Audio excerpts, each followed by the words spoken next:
राज्य शासनाच्या लाडकी बहीण योजनेबाबत सध्या विविध अफवा पसरत असल्यानं महिलांमध्ये मोठा संभ्रम निर्माण झाला आहे।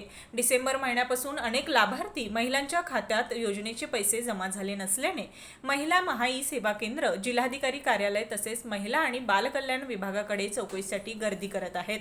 योजनेचे पैसे बंद झाले, अर्ज रद्द झाले किंवा पुन्हा केवायसी करावी लागणार असल्याच्या चर्चांमुळे ग्रामीण आणि शहरी भागातील महिलांमध्ये चिंता वाढली आहे। अनेक महिला महाई सेवा केंद्रांमध्ये जाऊन माहिती घेत असताना काही ठिकाणी केवायसीच्या नावाखाली आर्थिक फसवणूक होत असल्याच्या तक्रारीही समोर येत आहेत। काही महिलांकडून कागदपत्रे घेऊन पैसे उकळल्याचे प्रकार घडत असल्याने संताप व्यक्त होत आहे।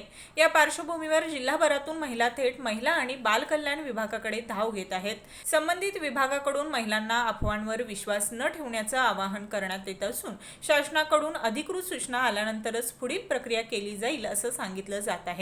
दरम्यान योजनेबाबत स्पष्ट माहिती देण्यासाठी प्रशासनाने अधिकृत मार्गदर्शन केंद्र सुरू करावं तसेच फसवणूक करणाऱ्यांवर कारवाई करावी अशी मागणी महिलांकडून होत आहे। PVNext मराठीसाठी ऐश्वर्या पाटील।